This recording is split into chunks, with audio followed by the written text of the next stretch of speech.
ॐ गणेशाय नमः। श्री दुर्गा अष्टोत्तर शतनाम स्तोत्रम्। ॐ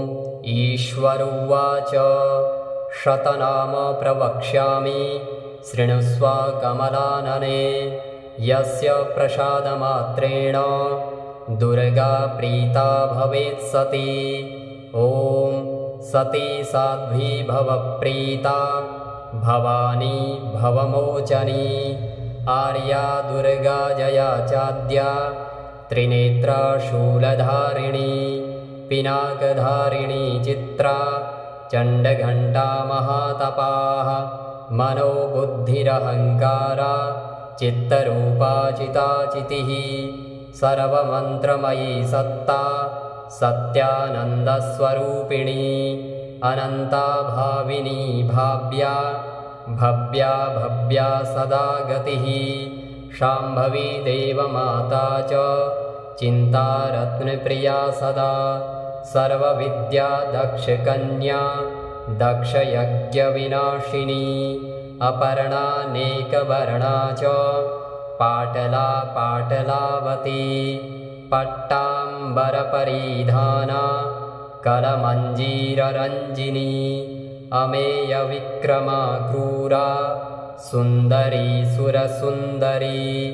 वनदुर्गा च मातङ्गी मतङ्गमुनिपूजिता ब्राह्मी माहेश्वरी चैन्द्री कौमारी वैष्णवी तथा चामुण्डा चैव वाराही लक्ष्मीश्च पुरुषाकृतिः विमलोत्कर्षिणी ज्ञाना क्रिया नित्या च बुद्धिदा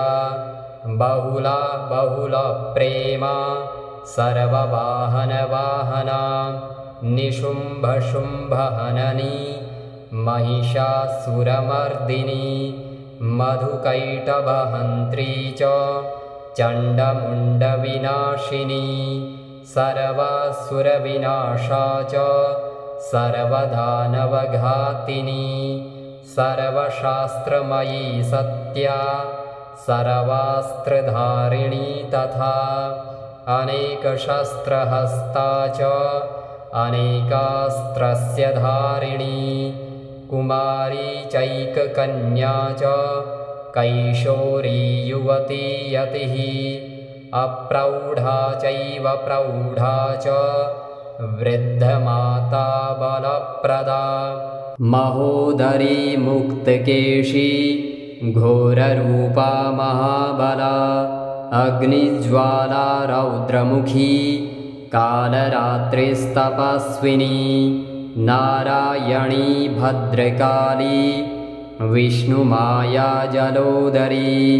शिवदूती कराली च अनन्ता परमेश्वरी कात्यायनी च सावित्री प्रत्यक्षा ब्रह्मवादिनी य इदं प्रपठेन्नित्यं दुर्गा नाम शताष्टकं नासाध्यं विद्यते देवी त्रिषु लोकेषु पार्वती धनं धान्यं सुतं जायां हयं हस्तिनमेव च चतुर्वर्गं तथा चान्ते लभेन्मुक्तिं च शाश्वतीं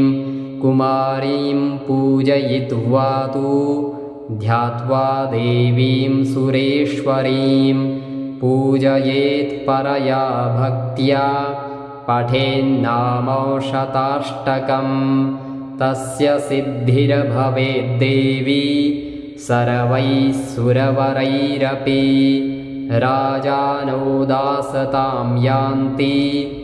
राज्यश्रियमवाप्नुयात् गोरोचनादाक्तककुङ्कुमेन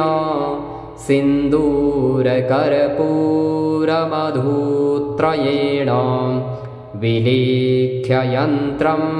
विधिना विधिज्ञो भवेत् सदा धारयते पुरारिः भौमावास्यानि समग्रे चन्द्रे शतभिषां गते विलिख्य प्रपठेत् स्तोत्रं स भवेत् सम्पदां पदम्।